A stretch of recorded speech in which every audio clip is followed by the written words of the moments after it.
France Culture, Olivia Gesbert, bienvenue au club.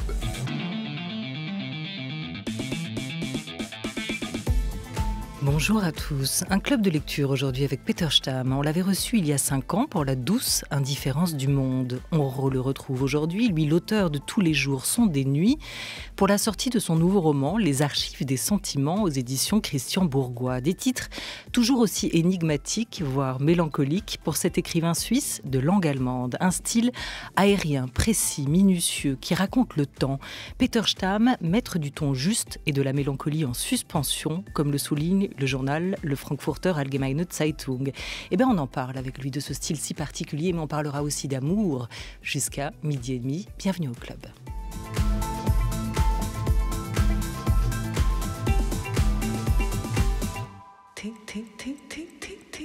Une émission programmée par Henri Leblanc, préparée par Didier Pinault, coordonnée par Laura Dutèche-Pérez avec Sacha Mattei, réalisée par Félicie Faugère, à la technique aujourd'hui, Noé Chaban. Et bonjour à vous, Peter Stamm. Bonjour. Bonjour. Le narrateur de ce nouveau roman, Les archives des sentiments, le narrateur est un ancien documentaliste et il vit entouré de dossiers remplis d'articles découpés. Il ne jette rien. Ça a un nom, la syllogomanie en français. Mais ça, c'est une pathologie. Chez lui, c'est autre chose.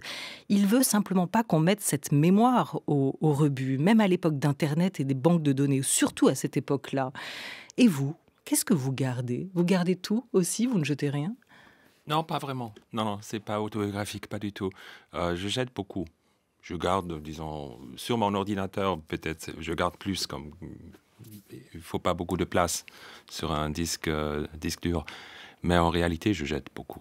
Vous jetez beaucoup. Seulement pas les livres. Les livres, je les garde. Non, mais ça serait criminel, non ? Oui. Je jette toujours jusqu'ici. J'ai pas... Vous ne les brûlez pas non plus ? Non, certainement pas. D'accord. Rien d'archivé, vous êtes sûr ? Pas dans un tiroir, des cartes postales. Bon, des lettres, bien sûr. Ah, non, c'est pas que je garde rien, même. Disons, je garde pas tout, pas les papiers des chocolats ou des trucs comme ça. Les archives, dit-il, votre narrateur, ne renvoient pas au monde. Elles sont une copie du monde, un monde en soi. Mais surtout, elles ordonnent le monde pour lui. C'est même leur véritable finalité, selon votre narrateur, à savoir être là et créer un ordre. C'est l'ordre contre le chaos pour lui. Oui, je crois, oui. Car il y a quand même, disons, dans le monde, la vie change tout le temps. Il y a toujours des choses qu'on ne comprend pas. Mais dans les archives, il y a vraiment une ordre alphabétique même, où on trouve tout, on sait où toutes les choses sont et une sorte, d'ordre. Et en plus, c'est mort, ça ne change pas. Si c'est une fois classé dans un dossier, ça ne va plus changer. Et c'est une sorte de calme, de sécurité que ça lui donne. Alors qu'Internet, c'est le grand bordel, la grande toile. Ouais. Puis tout est mis sur le même plan, ça l'agace. Il n'est pas de ce monde-là, en fait. Non. Et c'est vrai, pour les journalistes, c'est difficile aujourd'hui de trouver du bon matériel, les bonnes informations. Tout a la même valeur sur Internet. Ouais. Étudiant en histoire, déjà, votre narrateur n'aimait pas aller à la rencontre des autres. Il se sentait en sécurité simplement, uniquement au milieu des livres et des documents dans les salles de lecture. À l'époque, écrivez-vous, il n'y avait pas d'écran d'ordinateur dans les bibliothèques, juste des fichiers, monde de papier où le temps semblait s'être arrêté, monde qui ne grandissait que lentement, lente inspiration. Le soir, quand la bibliothèque fermait, j'avais parfois l'impression d'être exposé, livré, renvoyé à un monde plein de dangers et d'insécurité, et je filais dans la nuit qui tombait jusqu'au foyer et me repliais dans ma chambre. Il n'est pas fou, votre narrateur. C'est un résistant au contraire, tel que vous le décrivez. Il résiste au passage du temps, au flot des transformations. Oui, je crois. Dans mes livres, j'ai toujours eu des personnages qui voulaient arrêter le temps. C'est un peu, peut-être aussi une sorte de mémoire d'enfance où le temps ne passait pas, où on avait l'impression que rien ne va changer. Et j'ai toujours eu ça dans mes livres, ces personnages qui voulaient faire ça. Non, je ne crois pas qu'il est fou. Ils ne sont jamais fous, mes personnages. Ils sont juste un peu spéciaux, peut-être.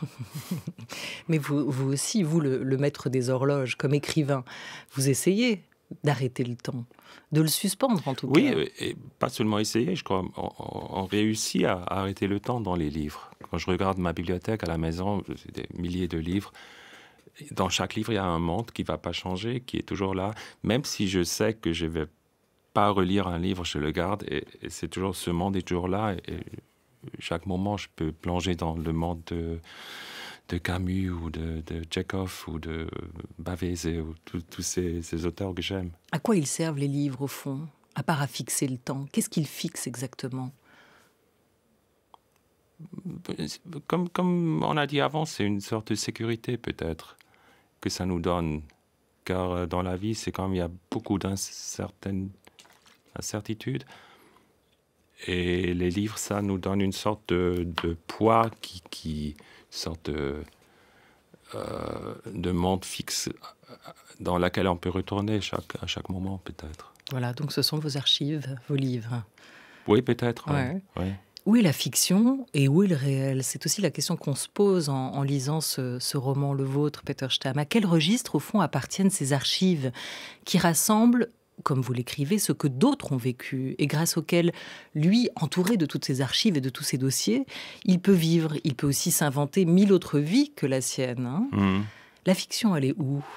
Elle est dans ce monde qu'il peut s'imaginer à travers ses archives ou dans le monde réel auquel il échappe? Non, je crois que la fiction, c'est vraiment les archives, mais disons, moi, j'étais toujours pour le monde réel. Je sais pas, disons, la fiction joue toujours un rôle dans mes livres, mais finalement, je suis de la part du monde réel, car on peut pas, il dit une fois, on peut pas vivre dans... Non, c'est dans mon prochain livre, excusez. Mais là, il y a un auteur qui dit, on peut pas vivre, on peut pas mourir dans la fiction, mais on peut aussi pas vivre dans la fiction. Alors, pour pouvoir vivre, il faut être dans la réalité. Et j'adore la réalité, j'adore les sensations, l'odeur, le sang, de toucher quelque chose. Alors, les livres, c'est toujours un monde important pour moi, mais c'est pas la réalité. C'est la première fois qu'un auteur, qu'un écrivain vient à l'occasion de la sortie d'un livre nous parler de son prochain livre. Il est écrit? Vous l'avez fini ou pas? Non, il est même paru. Il est paru en Suisse? Oui. En Allemagne? En Allemagne, oui. Il s'appellera comment? In einer dunkelblauen Stunde, dans une heure bleue. C'est l'heure bleue, disons, de Gottfried Benn, aussi l'heure bleue de Gerlin. Voilà, et toujours vos titres énigmatiques.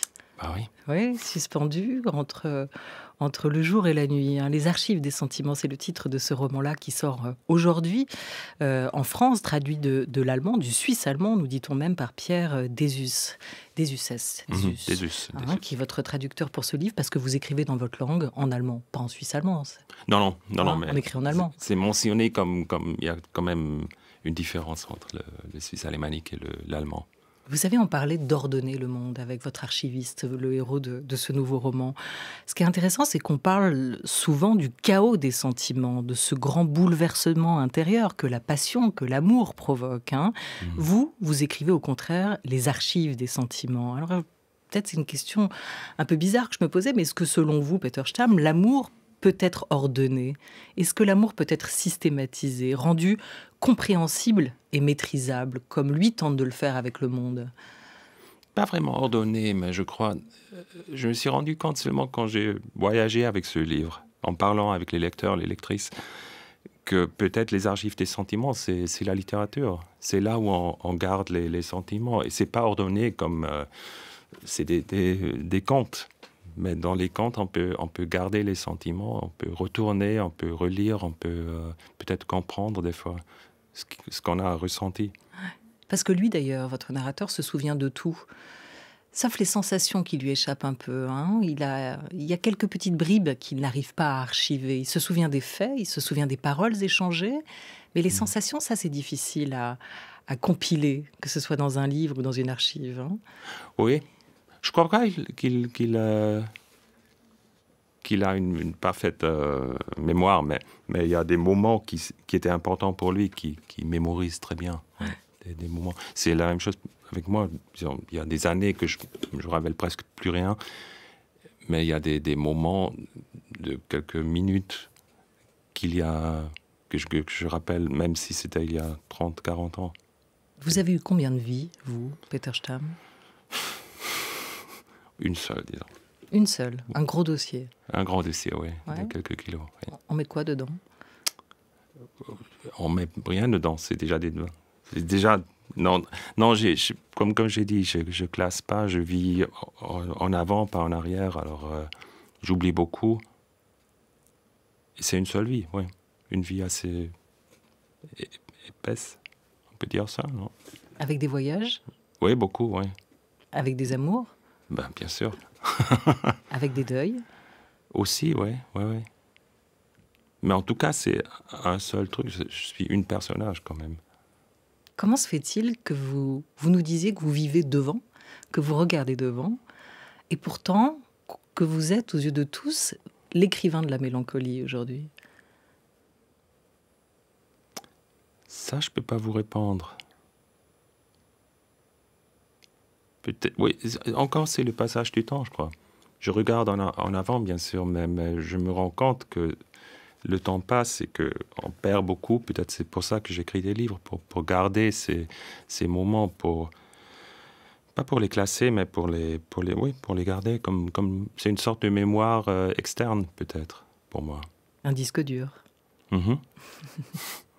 Parmi ces dossiers, l'un est en tout cas particulier pour lui, pour votre narrateur, pour cet archiviste à la retraite.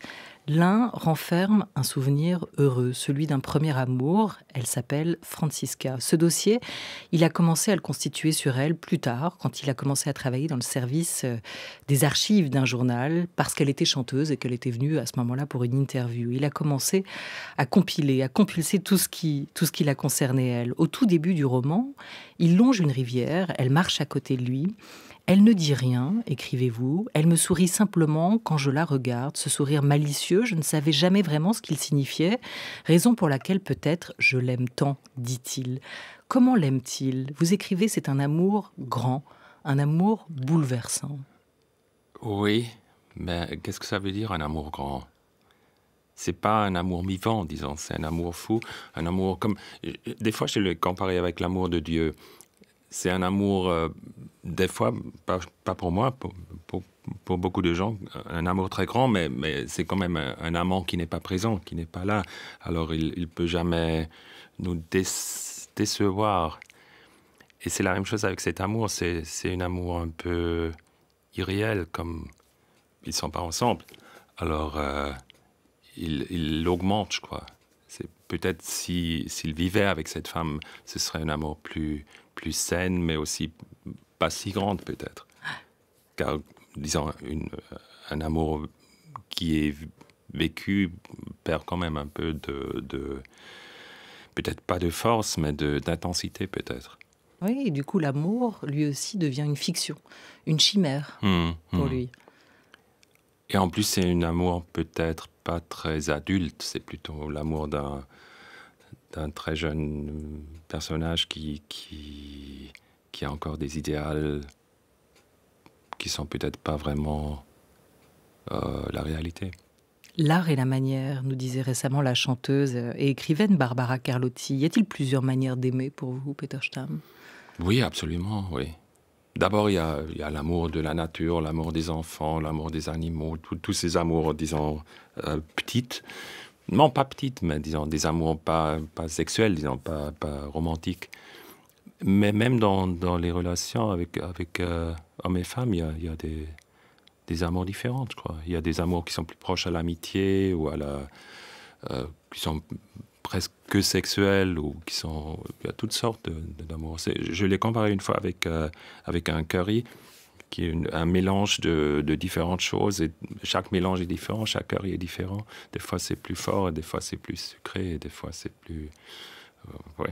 Ah, ça, c'est le romantisme suisse, comparer l'amour à un curry, en fait. Plus ou moins fort, oui, plus ou moins relevé. Non, mais c'est le mélange qui m'intéresse. C'est pas comme la peur. La peur, c'est la peur, mais l'amour, c'est toujours un mélange de sentiments différents. Barbara Carlotti, elle chantera l'amour et elle sera en concert le 29 mai dans le cadre du festival Oh les beaux jours à Marseille, dont France Culture est partenaire et où on vous attend. On vous attend très nombreux là-bas. Et moi, je vous y retrouverai avec 3 écrivains pour 3 grands entretiens, Brigitte Giraud, Yannick Enel et Grégoire Bouillet. Pas vous, Peter Stamm, mais bientôt, j'espère, on vous verra à Marseille. Chantez l'amour. Quelle est votre chanson d'amour préférée ? Oh, il y en a tant. Il n'y a que des chansons d'amour. Celle qui vous parle, celle qui vous touche le plus directement, peut-être. Celle qui semble avoir été écrite pour vous. Peut-être il n'y a pas d'amour heureux de Jacques Brel. Ouais. Brassens. Brassens, ok, d'accord. Ou d'autres. C'est pas vraiment une chanson d'amour, comme il n'y a pas d'amour heureux, mais c'est quand même très joli. Rien n'est jamais acquis à l'homme, ni sa force, ni sa faiblesse, ni son cœur. Et quand il croit ouvrir ses bras, son ombre est celle d'une croix. Et quand il veut serrer son bonheur, il le broie. Sa vie est un étrange et douloureux divorce. Il n'y a pas d'amour heureux. Sa vie, elle ressemble à ces soldats sans armes qu'on avait habillés pour un autre destin. À quoi peut leur servir de se lever le matin? Eux qu'on retrouve au soir, désarmés incertains. Dites ces mots, ma vie, et retenez vos larmes. Il n'y a pas d'amour heureux. Mon bel amour, mon cher amour, ma déchirure, je te porte dans moi comme un oiseau blessé. Et cela sans savoir, nous regarde passer, répétant après moi ces mots que j'ai tressés et qui pour tes grands yeux tout aussitôt moururent. Il n'y a pas d'amour heureux. Le temps d'apprendre à vivre, il est déjà trop tard. Que pleure dans la nuit nos cœurs à l'unisson. Ce qu'il faut de regret pour payer un frisson. Ce qu'il faut de malheur pour la moindre chanson. Ce qu'il faut de sanglots pour un air de guitare. Il n'y a pas d'amour heureux.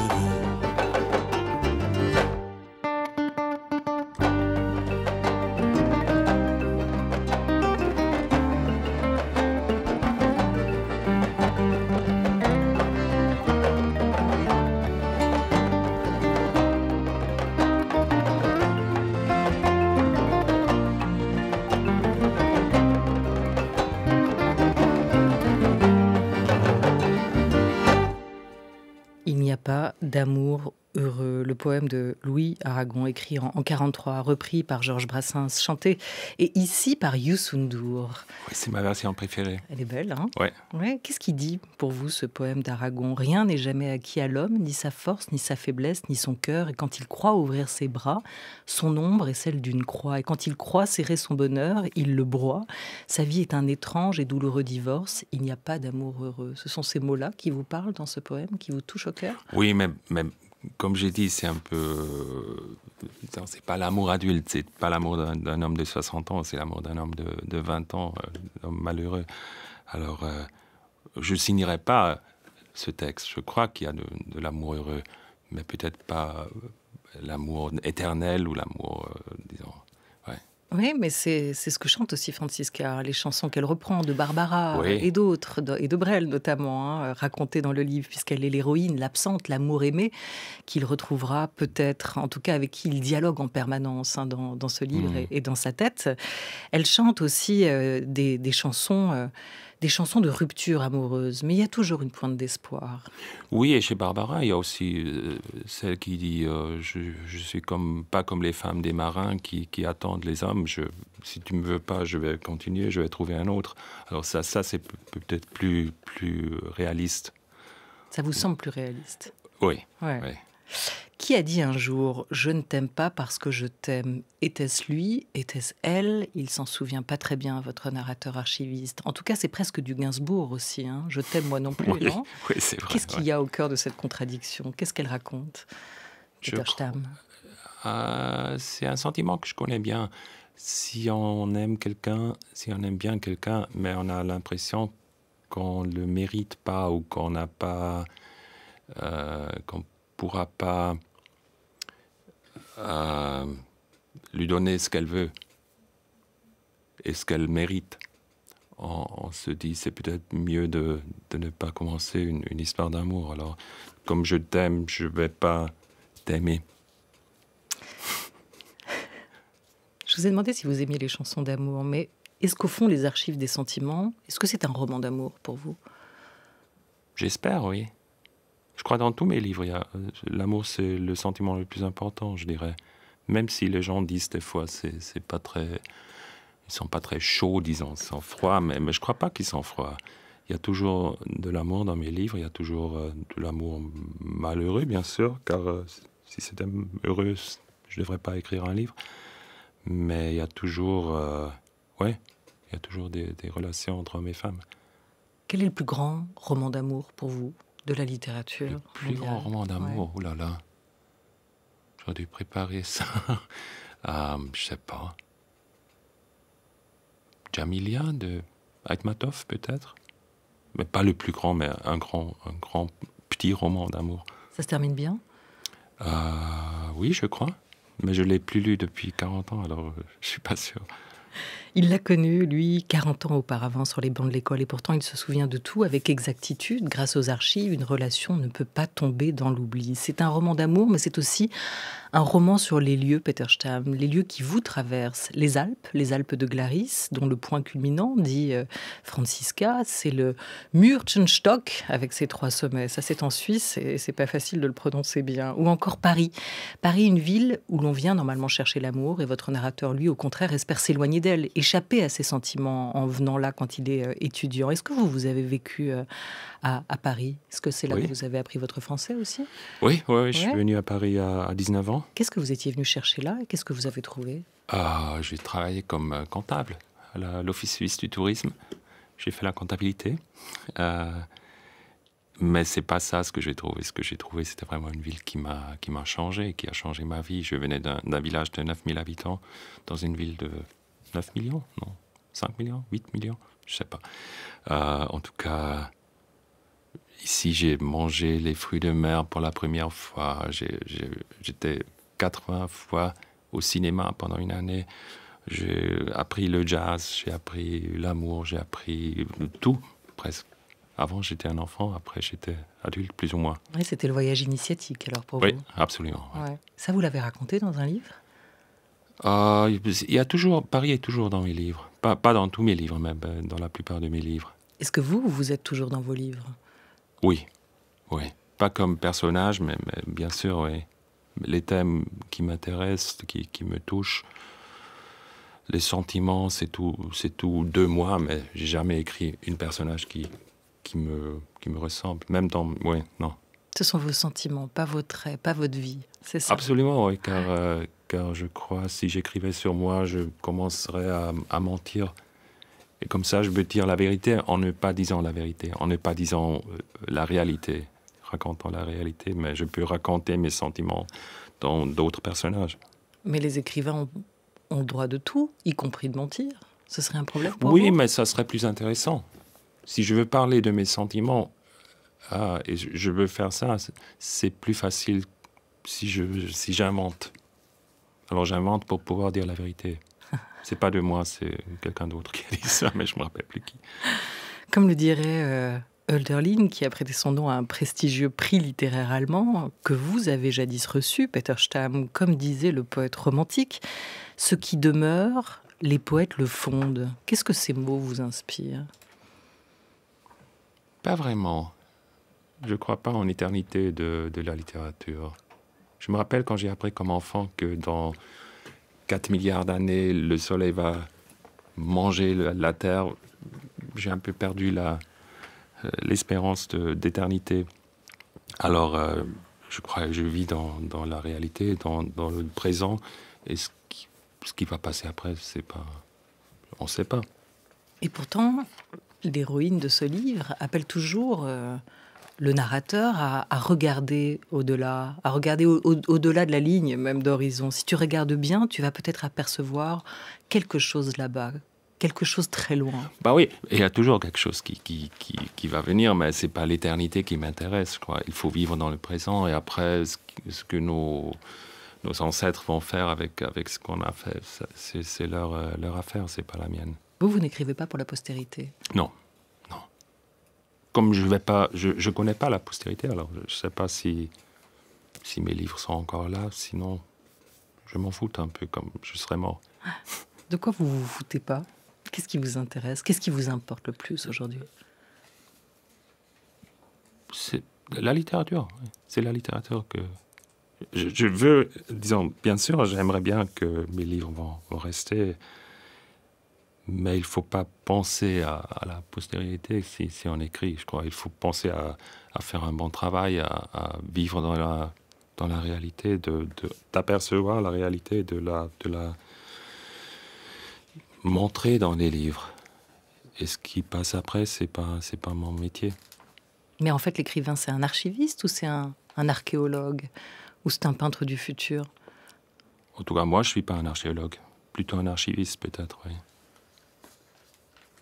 Comment va la littérature de langue allemande, Peter Stamm? Comment elle va? Ouais.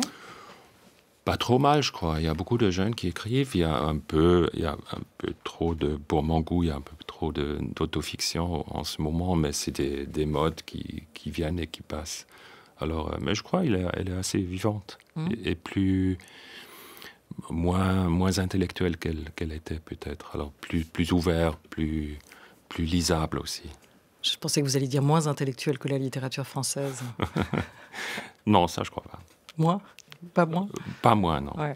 Parce que généralement, on en parle au moment de ce grand rendez-vous qui est la foire du livre de Francfort. Et on se rend compte qu'il y a quand même assez peu de parutions ici, en France, notamment de titres écrits en langue allemande. Alors vous êtes suisse, mais vous faites partie de cette famille des écrivains alémaniques aussi. Hein. Oui. Comment vous expliquez cette littérature, même en Europe, voyage si peu? Peut-être c'est une littérature qui est souvent basée sur la langue et pas sur ce qu'elle montre. Et la langue, c'est difficile à traduire. Et on perd beaucoup si on traduit. Disons, si vous voulez traduire la langue, c'est difficile. Si vous traduisez des images, c'est plus facile. Alors je crois que dans mes livres, c'est plutôt les images qui sont importantes et pas la langue. Alors c'est possible de la traduire. Et ce livre commence par « Plus tôt dans la journée, il y a eu un peu de pluie, maintenant le ciel n'est chargé que par endroits, avec d'épais petits nuages ourlés d'une blancheur incandescente dans la lumière ». Il est traduit par Pierre Désus. Il s'intitule « Les archives des sentiments » et il est traduit et publié chez votre éditeur Christian Bourgois. Merci Peter Stamm. Merci. Vielen Dank.